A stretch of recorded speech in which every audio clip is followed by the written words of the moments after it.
থাকে এরকম করে আরো চেতবো এই সারা আমি তোর মরেছি তোর এ কথায় আছে না এরকমই হইব। আসসালামু আলাইকুম রহমতুল্লাহ বরকাতু। তো আজকে সকালে এমন একটা কাহিনী হয়েছে আমাদের এই গারল আর যেটা এই তার একটা গারল, হ্যাঁ, এই দুইটা তুমুল ঝগড়া বাঁধাইছিল সকালবেলা। জুয়েলের যে অবস্থা জুয়েলের মুখে শুনেন না। জুয়েল কি ছিল সকালবেলা? ভাই আমি সেরি খায় একটু ঘুমাইছি, কেবল একটু কাল ঘুমে না লাইছি, মনে হলো চোখ বুন যাইতাছে, একটু বলে একটু রেস্ট নি ঘুমাই। একটু বাদে এটা সুইডা দিয়ে দুইটা ডিভাইডি বাজাইছে, হ্যাঁ, মানে যে সেবিলা ডিভাইতেছে সোজা কথা, মনে হয় যে এই পাল্লা বেরিয়েছে ডুমডুম করে সোজা কথা। এই যে আমাদের যে ব্রিডার এটা ছাড়া আর কোনো ও গারল ব্রিডার আমাদের ফার্মে পছন্দ করে না। যেটার দেখে ডিবাই ঠিক আছে এক জায়গায় করে ফেলায়। এটা সুর ছিল, এটা ডিবাই দেখেন যে সিংহের মধ্যে ক্র্যাশ ফেলাইছে দেখেন। ভাই আর সিঙ্গাটা কি যায়, মানে ও খালি ফুসফুস করে থাকে এরকম করে আরো চেতবো এই সারা।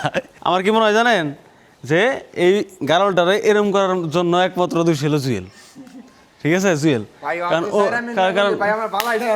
ও যেরকম, হ্যাঁ, গারল এরকম, ওর কারণে গারল এরকম করে, ঠিক আছে।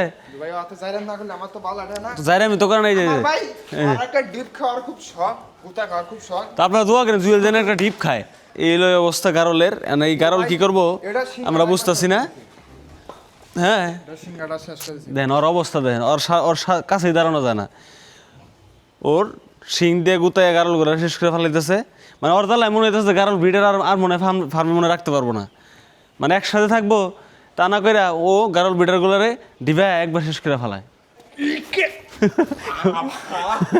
যাই হোক আর দুষ্টমি করা দরকার না, ও চেত্তাছে আরো একবার। এর আগে কি করছিল রশি ছিঁড়া ফেলাইছিল না? হ্যাঁ একটা তো বান্ধিছিলাম না ভাই, সোজা কথা হুড়তাছি ওটাই।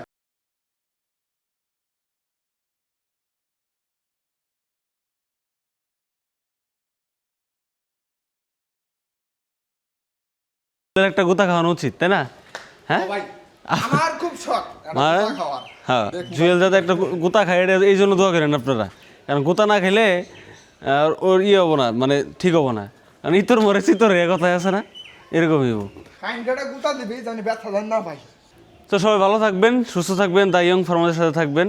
আল্লাহ হাফেজ।